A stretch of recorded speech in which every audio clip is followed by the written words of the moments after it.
I have been elected to Parliament 6 times, always against the odds, and I believe I'm going to be so again.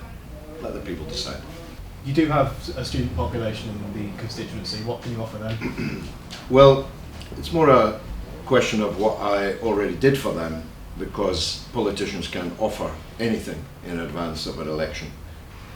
When I was a Labour MP, I defied a 3-line whip to vote against the introduction of student tuition fees. What I want to do is abolish tuition fees starting this September. A vote for you is a vote for Jeremy Corbyn, not against him. But won't your standing as an independent risk him losing seats? There's only me or the Labour candidate can win this election. If you look at the simple arithmetic, Labour has 28,000 votes, and the nearest competitor is the Green Party with 4,000 votes. This is a choice between 2 different kinds of Labour. The Tony Benn, Jeremy Corbyn Labour that I represent, and the Tom Watson, Tony Blair Labour that Afzal Khan represents. You wouldn't call the standing in Manchester Gorton some kind of political opportunism or anything?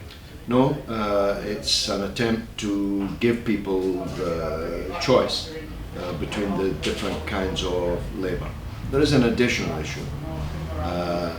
If the Labour candidate had been chosen fairly, then I probably would not be standing. But the Labour candidate was chosen in a rigged selection, in an all-Asian Muslim shortlist. First time that has ever happened, ever. Jill Kaufman could not have got on the shortlist to be the Labour candidate in Manchester Gorton. Neither could I, neither could an Afro-Caribbean, neither could an Indian, Hindu or Sikh, and so on.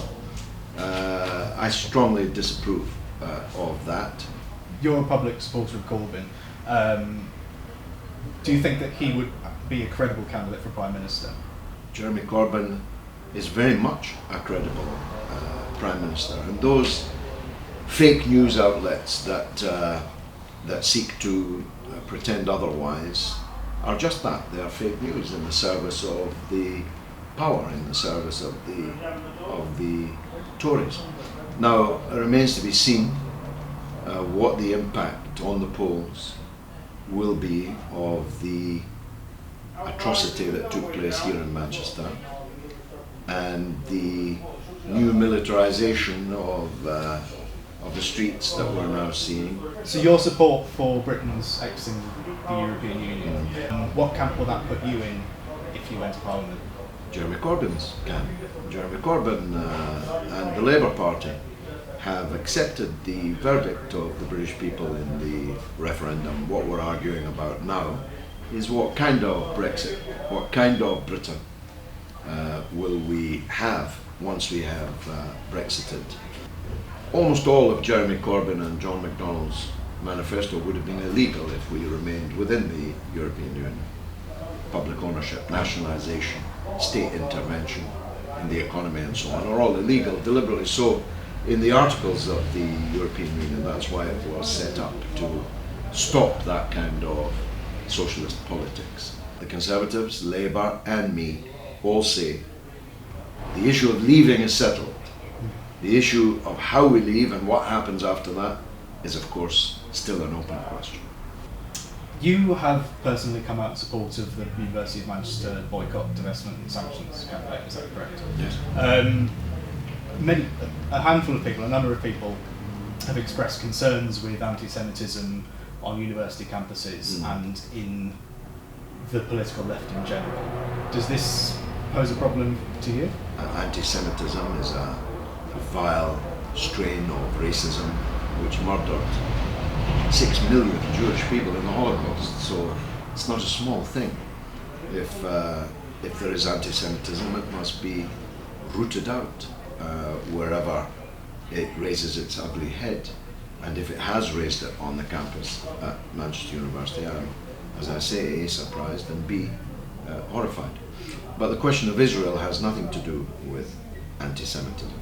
The question of Israel is a about something else altogether. It's about politics, it's about ideology, it's about apartheid, and that has nothing whatsoever to do with the religion of the people who are practicing that repression.